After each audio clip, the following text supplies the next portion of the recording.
تمہاری بیویاں تمہاری سکون کا ذریعہ ہیں، جب بیوی سے سکون ہی نہ ملے تو کہاں جائے وہ؟ اس لیے فرمایا آئے اللہ کی بندیوں، اللہ کے نبی کہتے ہیں میری مومنہ عورتوں کان کے پردے کھول کر سنو، تمہارا شوہر اگر تمہیں اپنی خاص ضرورت کے لیے تمہیں بلا رہا ہے، رات کے کسی بھی حصے میں تمہیں بلا رہا ہے یا دن کے کسی بھی حصے میں تمہیں بلا رہا ہے تو تمہیں انکار نہیں کرنا چاہیے،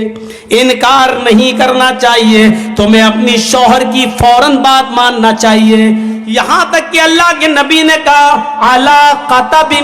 اگر تم اونٹ کے کجاوے پر بھی بیٹھی ہو تب بھی تمہیں آنا پڑے گا۔ اونٹ کا کجاوا تمہیں سمجھ میں نہیں آئے گا؟ عرب کی عورتیں جب ڈیلیوری کا وقت قریب ہوتا تھا، ان کے بچے کی پیدائش کا وقت جب قریب ہوتا تھا اور بچہ جننے کا وقت جب قریب ہوتا تھا تو وہ درد سے بچنے کے لیے اونٹ کے کجاوے پر بیٹھ جاتی تھی، اور ایسا بیٹھنے کا مقصد یہ تھا کہ بچہ آسانی کے ساتھ پیدا ہو جائے اور ان کو درد نہ ہو۔ اللہ کے نبی نے فرمایا میری ماں بہنوں شوہر کا اتنا خیال رکھا اللہ کے نبی نے، اس کو غلط راستے پہ نہ جانے دیا جائے، اس پر تمہیں اتنا خیال رکھنا پڑے گا۔ فرمایا کہ اگر تم اونٹنی پر بیٹھی ہو، تمہیں ڈیلیوری کا وقت قریب ہو، تمہارے بچے کی پیدائش کا وقت قریب ہو، تمہاری ڈیلیوری کا وقت قریب کیوں نہ ہو، اگر ایسے موقع پر بھی وہ تمہیں بلا رہا ہے تو تمہیں اپنے شوہر کے پاس اس حال میں بھی جانا پڑے گا۔ حالانکہ یہ ایک مقصد ہے بتانے کا، یعنی اتنا بڑا مقام ہے، لیکن اتنا بڑا ظالم کوئی شوہر نہیں ہوگا جو اپنی بیوی کو اس حال میں بلائے گا کہ بچہ پیدا ہونے والا اور ہم اس کو اس حال، اتنا ظالم نہیں ہوتا کوئی مرد، اتنا ظالم نہیں ہوتا ہے۔ لیکن ایک مرد کی اہمیت بتائی ہے کہ دیکھو وہ دن بھر تھکا مارا آیا ہے، وہ باہر اس نے ہزاروں قسم کی لڑکیوں کو دیکھا ہے،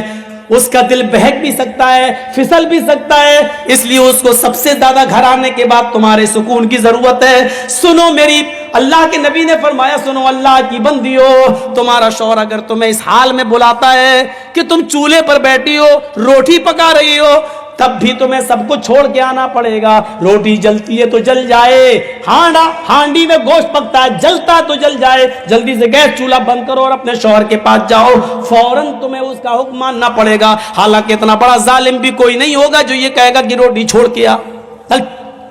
اتنا بڑا ظالم بھی کوئی نہیں ہوگا۔ بتانے کا مقصد یہ ہے کہ وہ جس وقت بھی تمہاری ضرورت کو محسوس کرے گا تمہیں اس کے پاس جانا پڑے گا۔ اور مردوں کو بھی حکم ہے کہ وہ اپنی بیوی کو ناجائز طریقے سے نہیں ستائیں، اس کے بخار کا خیال رکھیں، اس کے درد کا خیال رکھیں، اس کی نیند کا بھی خیال رکھیں، کیونکہ صبح تمہیں تو اٹھنا نہیں ہے، تمہارے بچوں کو تیار کرنا اس کی ذمہ داری ہے، اسکول بھیجنا اس کی ذمہ داری ہے، ان کا بریک فاسٹ تیار کرنا ان کی ذمہ داری ہے۔ اس لیے بہتر یہ ہے ایک ٹائم فکس کر لو کہ ہمیں فلاں دن تم سے ملنا ہے۔ چلیے یہ کوئی ضروری نہیں ہے، اس میں تو میاں بیوی کے حقوق میں یہ کوئی چیز نہیں ہوتی، جب دونوں کا موڈ ہو جائے تو آدمی آگے بڑھ ہی جاتا ہے، شریعت میں اس کی کوئی ممانعت نہیں ہے۔ لوگ کہتے ہیں دن میں نہیں کرنا چاہیے، لڑکا اندھا پیدا ہوگا، یہ تم اپنے باپ دادا کی حدیثیں اپنے پاس رکھو اور اپنی جیب میں رکھو۔ اللہ کے رسول نے تو عورت کو حکم دیا ہے کہ نفلی روزہ تم اپنے شوہر کی اجازت کے بغیر نہیں رکھ سکتی ہو سکتا ہے کہ دن میں تمہارے شوہر کو تمہاری ضرورت پڑ جائے اور تم کہہ دو میں روزے سے ہوں، اور اس کے دل میں آگ لگ جائے، پھر وہ غلط راستے تلاش کرتا پھرے۔ اس کا مطلب یہ ہوا کہ دن کے بھی کسی حصے میں شوہر اپنی بیوی سے ہم بستری کر سکتا ہے۔ کل یہ نہ ہو چاہے کہ ہوٹلوں میں بیٹھ کے مولانا بڑا بدتمیز تھا، کیسی باتیں کر گیا، یہ دین کا ایک حصہ تھی، میں بتا رہا ہوں آپ کو۔ تو اطاعت والا اپنے شوہر کی اطاعت کرو۔ اس میں اب تو پرچہ جیب میں رکھنا پڑے گا، ٹائم۔ اب ایک دو باتیں اور سن لیجئے،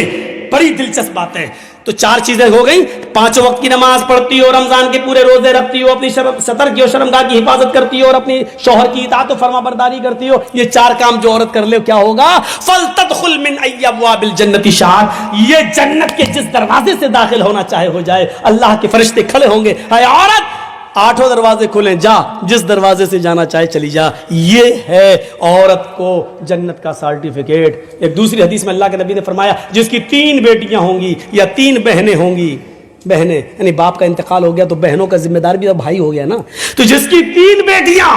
یا جس کی 3 بہنیں ہوں اور باپ کا انتقال ہو گیا ہو، اور بہنیں اس کی نگرانی میں ہوں، تو جس کی 3 بیٹیاں یا 3 بہنیں ہوں اور اس نے ان کو پڑھایا ہو، لکھایا ہو، اچھا ادب سکھایا ہو اور اچھی تعلیم دی ہو، اور اس کے بعد ان تینوں کا نکاح کر دیا ہو، ان تینوں کی شادی کرا دی ہو، دیندار گھرانے میں ان کا گھر بسوا دیا ہو، تو ان تینوں کا نکاح کرا کے ان کا گھر بسانے والا، ان بہنوں اور بیٹیوں کا گھر بسانے والا جنت